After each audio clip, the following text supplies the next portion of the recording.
Hello good morning viewers. வாங்க இன்றைக்கி நம்ம எம்வி பிளாக்ஸ் ஆஃப் மலர்விழி சேனலில் பார்க்க போகிறது பருப்பு உருண்டை குழம்புங்க. இந்த பருப்பு உருண்டை குழம்பு நான் வைக்கிற ஸ்டைலில் வச்சு காமிக்கிறேன். வாங்க பாருங்கள். சின்ன டம்ளரில் 1 டம்ளர் கடலப்பருப்பு நல்லா 1 மணி நேரம் ஊற வச்சு தண்ணியை வடித்து எடுத்துட்டேங்க. நல்லா கொஞ்சம் முருங்கைக்கீரை எடுத்து ஆஞ்சி எடுத்து சுத்தம் பண்ணி வச்சுக்கிட்டேங்க. புளி சின்ன எலுமிச்சங்காய் அளவு புளி ஊற வச்சு கரைச்சிருக்கேங்க. கொஞ்சம் வெங்காயம் நறுக்கி வச்சுருக்கேன். கொஞ்சம் சின்ன வெங்காயம் உரித்து 3 பச்சை மிளகாய் 2ஆக உடச்சி வச்சுருக்கேன். 2 கட்டி பூண்டு பல் உரித்து வச்சுருக்கேன். பாருங்கள், இது நறுக்கின வெங்காயமும் வச்சுருக்கேன். அது அந்த பருப்போடு அரைக்க 2 தக்காளியும் நறுக்கி வச்சுருக்கேன். சரிங்களா? இப்போ இதெல்லாம் வச்சு என்னோடய ஸ்டைலில் நான் செய்கிறத உங்களுக்கு செஞ்சு காமிக்கிறேன். சரிங்களா? வாங்க. வானலை வச்சுட்டு நான் இந்த குழம்புக்கு நல்லெண்ணெய் ஊற்றி தான் தாளிப்பேங்க. அதனால் நல்லெண்ணெயே ஊற்றிக்கிறேங்க. வாங்க பாருங்கள். வானல் காஞ்சதுமே நல்லெண்ணெயை ஊற்றிடலாங்க. கொஞ்சம் இதாகவே ஊற்றிக்கலாம் உண்டனை, ஏன்னா நல்லா எல்லாம் வதங்கி வரணும். அதனால் நல்லெண்ணெய் ஊற்றியாச்சுங்க. நல்லெண்ணெய் ஊற்றிட்டு கொஞ்சமாக கடுகு உளுத்தம் பருப்பு போட்டுட்டு அதோட நல்லா 1 ஸ்பூன் நெருக்கியே வெந்தயம் போட்டுக்கலாங்க. வெந்தயம் போட்டு தாளித்தா தான் நல்லாயிருக்குங்க இந்த இதுக்கு. அதனால் வெந்தயம் நல்லா 1 ஸ்பூன் நெருக்கியே போட்டுக்கலாங்க.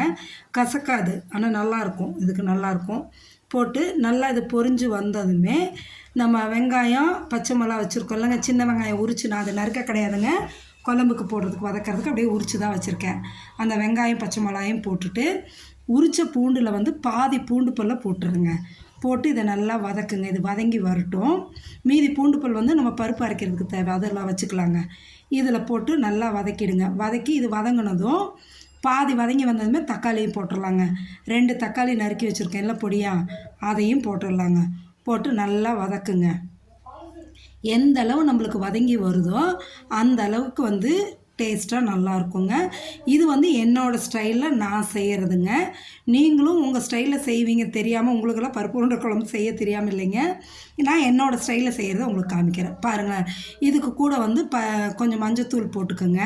ஒரு 1/2 ஸ்பூன் போட்டுட்டு மிளகாத்தூள், சாம்பார் தூள் இருக்குல்லங்க, குழம்பு மிளகாத்தூள், அது ஒரு 3 ஸ்பூன் போட்டுக்கிறேங்க. 3 ஸ்பூன் ஸ்கூப்பாக போட்டுக்கிறோம். ஏன்னா புளித்தண்ணி நம்ம ஊற்றுறோம் இல்லையா, அதனால் 3 ஸ்பூன் ஃபுல்லாகவே ஸ்கூப்பாக போட்டுக்கலாங்க. போட்டுட்டு பெருங்காயத்தூளும் கொஞ்சம் போட்டுக்கலாங்க. நல்லாவே பெருங்காயத்தூளும் போட்டுட்டு அப்படியே ஃப்ளேமை கம்மி பண்ணி வச்சு இது கிளறிடுங்க. ஏன்னா தூள் கரிஞ்சிடக்கூடாது. கிளறி விடுங்க. நல்லா ஈவனாக வதங்கி வர அளவுக்கு கிளறிட்டு புளி கரைச்சி வச்சுருக்கோம் பாருங்கள், ஒரு சின்ன எலுமிச்சம்பழ அளவு, அப்படியே எடுத்து இதில் ஊற்றிடலாங்க. ஊற்றிட்டு நம்மளுக்கு இந்த குழம்பு கொஞ்சம் தண்ணியாகவே வைக்கலாங்க. ஏன்னா நம்ம பருப்பு உருண்டை போடும்போது கெட்டியாகி வந்துடும். அதனால் தண்ணியாகவே வைக்கலாம். இப்போ ஊற்றிட்டு இந்த குழம்புக்கு தேவையான அளவு உப்பு போட்டுட்டுங்க. இன்னும் கொஞ்சம் தண்ணி ஊற்றிடலாங்க. ஊற்றி பார்க்க தண்ணியாக தெரியும், ஆனால் நல்லா கொதித்து அந்த பருப்பு உருண்டை போடும்போது நல்லா இருக்குங்க. அந்தமாரி நீங்களும் செஞ்சு பாருங்களேன், அவ்வளோ சூப்பராக இருக்குங்க. இந்த இதில் இப்போ உப்புக்கு தேவையான அளவு இதுக்கு மட்டும் போட்டுக்கலாங்க. போட்டு கொஞ்சம் தண்ணி ஊற்றி இது கொதிக்கட்டுங்க. இது கொதிக்கிற கேப்பில் நம்ம பருப்பு உருண்டைக்கு ரெடி பண்ணிடலாங்க. அதை மிக்ஸி ஜாரில் போட்டு அரைக்கணும். பார்த்திங்களா? இந்த அளவு தண்ணி ஊற்றி நல்லா கொதிக்கட்டுங்க. மிக்ஸி ஜாரில் நம்ம முதல்ல என்ன பண்ணணுன்னா, ஒரு 3 வரமிளகாய்ங்க, அதை போட்டுக்கணுங்க. 3 வரமிளகாய். ஏன்னா காரத்துக்கு நான் அந்தளவு போதுங்க. நீங்கள் கொஞ்சம் காரம் சாப்பிட்றவங்களா இருந்தால் இன்னும் கொஞ்சம் கூட சேர்த்தி போட்டுக்கலாம். சரிங்களா? 3 வரமிளகாய் போட்டுட்டுங்க. 1 ஸ்பூன் பெருஞ்சீரகங்க. பெருஞ்சீரகம் நல்லா 1 ஸ்பூன் போட்டுக்கலாங்க. போட்டுட்டு அதோட மீதி பூண்டு பல் உரித்து வச்சுருக்கேன்ல, ஒரு கட்டி, அதையும் இதில் போட்டுடுங்க.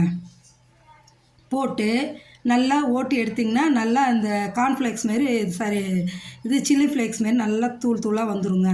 அதுக்கப்புறமா இந்த பருப்பு தண்ணி வடித்து வச்சுருக்கோம் இல்லைங்களா, அதையும் எடுத்து போட்டு மிக்ஸியை பல்ஸ் மோடில் போட்டுடுங்க. நெய்ஸாலாம் இருக்கக்கூடாது, பருப்புன்னு இருக்கணும். இந்த பருப்புக்கும் கொஞ்சம் பெருங்காயத்தூள் போட்டுக்கலாங்க.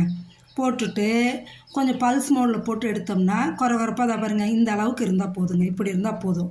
இதில் இப்போ நறுக்கி வச்சுருக்கோம்ல வெங்காயம், அதையும் நம்ம முருங்கைக்கீரையும் போட்டு பிசைஞ்சிருங்க. போட்டுட்டு இதில் இன்னொரு இதுங்க, ஆப்ஷன் தான், உங்களுக்கு வேணால் சேர்த்துக்கலாம். நான் சேர்த்துல. தேங்காய் துருவியும் போட்டுக்கலாம், இல்லை அப்படின்னா பல்லுப்பெல்லாம் நறுக்கியும் போட்டுக்கலாம். போட்டு பிசைஞ்சு உருண்டை பிடிச்சி போடும்போது நம்ம சாப்பிடும்போது அந்த தேங்காய் கடிப்பு வரும்போது நல்லா டேஸ்ட்டாக இருக்குங்க. ஆனால் நான் தேங்காய் போடல, ஏன்னா எங்கள் மாமியாருக்கு எங்கள் வீட்டுக்காருக்கு தேங்காய் போட்டால் பிடிக்காது. அதனால் தேங்காய் போடலைங்க. இப்படி நான் இதோடு நிறுத்திக்கிட்டேன். இதை நல்லா பிசைஞ்சு சின்ன சின்னதாக உருண்டையாக உருட்டிட்டேங்க. உருட்டி ரெடி பண்ணவும் அங்கே குழம்பு நல்லா கொதிச்சு வந்துருங்க.